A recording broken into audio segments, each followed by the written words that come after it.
રસોડામાં પ્રવેશતાની સાથે જ રાશનના ખાલી ડબ્બા જોઈને રચનાનું માથું ચકરાવા લાગ્યું. તે કિચનમાંથી બહાર આવી અને તેના પતિ રાઘવને બોલી, રાઘવ, જ્યારે તને ખબર હતી કે હું પિયરથી આવવાની છું, તો તે રાશન કેમ ન ભરાવ્યું? રાઘવ બેદરકારીથી પોતાના જૂતા પહેરતા બોલ્યો, અરે, મોટી ભાભીના ત્યાંથી થોડો લોટ માંગી લાવને. આમાં આટલો હંગામો મચાવવાની કઈ વાત છે? આટલું કહીને તે જૂતા પહેરીને ત્યાંથી નીકળી ગયો. રચના હેરાન રહી ગઈ. એક તો તે 2 મહિના પિયરમાં રહ્યા પછી આજે જ ઘરે પાછી આવી હતી. આવતાની સાથે જ તે જેઠાણીના દરવાજે વાટકો લઈને ઊભી રહી જાય, એવું વિચારીને જ તેની આંખોમાં આંસુ આવી ગયા. તે વિચારવા લાગી કે આમ માંગી માંગીને જિંદગી ક્યાં સુધી કપાશે. તે માથું પકડીને સોફા પર બેસી ગઈ. તેની આંખોમાંથી આંસુ વહેવા લાગ્યા હતા, પરંતુ તેના મનમાં ક્રોધનો જ્વાળામુખી દખતો હતો. 2 વર્ષ પહેલાં તેના લગ્ન રાઘવ સાથે થયા હતા. લગ્ન તો ખૂબ જ ધામધૂમથી સંપન્ન થયા. લગ્ન થતાની સાથે જ તેના જેઠ જેઠાણી અલગ થઈ ગયા.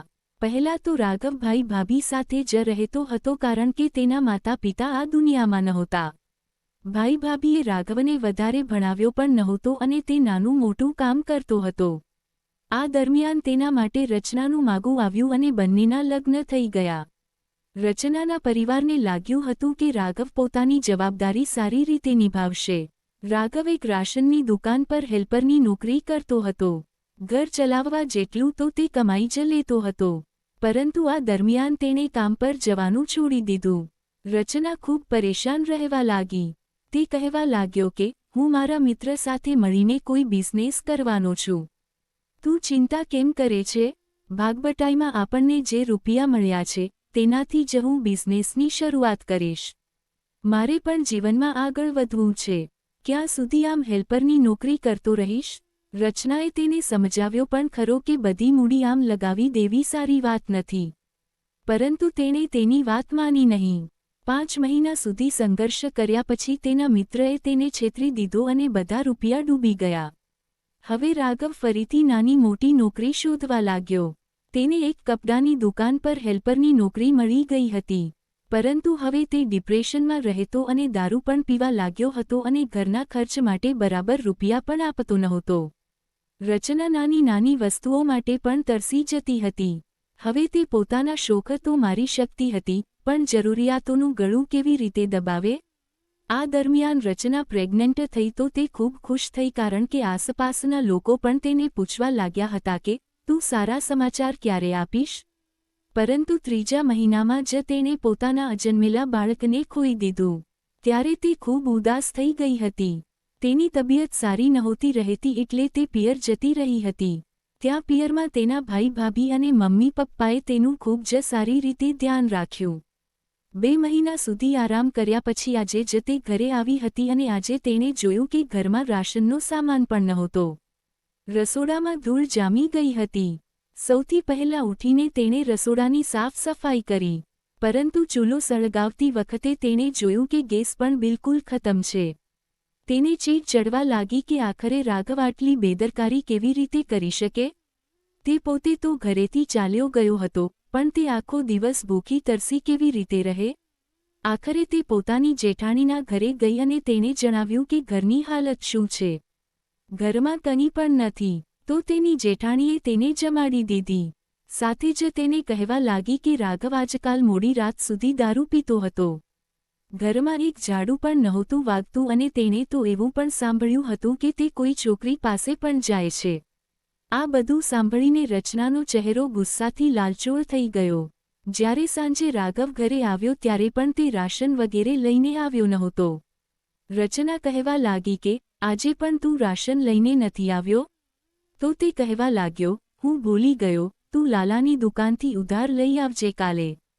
ત્યારે રચના ગુસ્સામાં બોલી, હું લાલા પાસે નહીં જાઉં.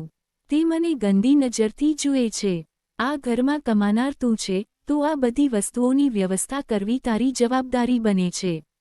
જ્યારે મેં તને કહ્યું કે હું પણ કોઈ કામ કરી લઉં તો તે મને એમ કહીને ના પાડી દીધી કે લોકો તને કહેશે કે તું પત્નીની કમાણી ખાય છે, તો ઓછામાં ઓછું તું તો ઘર બરાબર ચલાવ.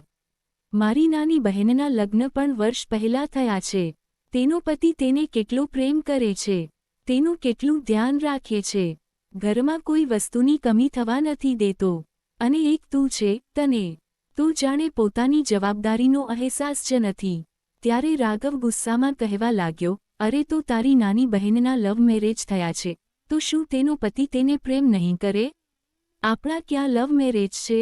ત્યારે રચના ગુસ્સામાં ફાટી પડી અને કહેવા લાગી, પતિદેવ, મારે તમારો પ્રેમ નહીં, પણ પેટ ભરીને ભોજન જોઈએ છે.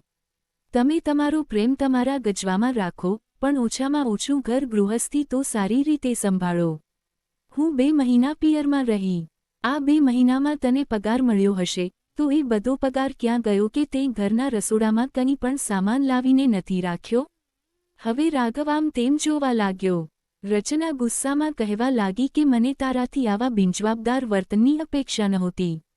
મેં સાંભળ્યું છે કે તું કોઈ છોકરી પાસે પણ જાય છે. છોકરીનું નામ સાંભળતા જ રાઘવે એક જોરદાર તમાચો તેના ગાલ પર મારી દીધો અને કહ્યું, હું બહાર કોની પાસે જાઉં છું અને શું કરું છું? એનાથી તારે કોઈ લેવાદેવા હોવી જોઈએ નહીં. તું ઘરમાં મારી પત્ની છે અને અહીં હું તારો પતિ છું. એનાથી વધારે તારે કંઈ જાણવાની જરૂર નથી. રચના આ થપ્પડથી ધ્રુજી ઉઠી. ઉપરથી તેને ભૂખ પણ ખૂબ લાગી હતી. હવે તે રડતી રડતી પોતાની જેઠાણીના ઘરે ગઈ અને બધી વાત જણાવી. તેની જેઠાણીએ તેને જમાડી અને કહેવા લાગી કે આજની રાત તું અહીં જ સૂઈ જા. બીજી સવારે રચનાએ ઉઠીને પોતાનો સામાન પેક કર્યો અને પોતાના પિયર જતી રહી. રાઘવ તેને રોકી શક્યો નહીં. પછીથી રાઘવે તેને ફોન કરીને પાછા ઘરે આવવા માટે કહ્યું. પણ રચનાને હવે એવા માણસ સાથે નહોતું રહેવું જે ના તો ઘરની જવાબદારી ઉઠાવતો હતો અને ના તો તેને પ્રેમ કરતો હતો. આવી અર્થ વગરની વાતો કરનાર માણસ સાથે તે પોતાની જિંદગીનો એક દિવસ પણ બગાડવા માંગતી નહોતી. રચનાના માતા પિતાએ પણ તેનો સાથ આપ્યો. જલ્દી જ તે બંનેના છૂટાછેડા તલાક થઈ ગયા. રાઘવ રોજની જેમ દારૂ પીતો હતો અને અલગ અલગ છોકરીઓ પાસે જતો હતો. જેના કારણે જલ્દી જ તેની તબિયત બગડવા લાગી. એકવાર તે ખૂબ જ બીમાર પડ્યો. તેનો ભાઈ તેને હોસ્પિટલ લઈ ગયો તો ખબર પડી કે તેને એડ્સની બીમારી થઈ ગઈ છે. રાઘવ આ સાંભળીને હેબતાઈ ગયો.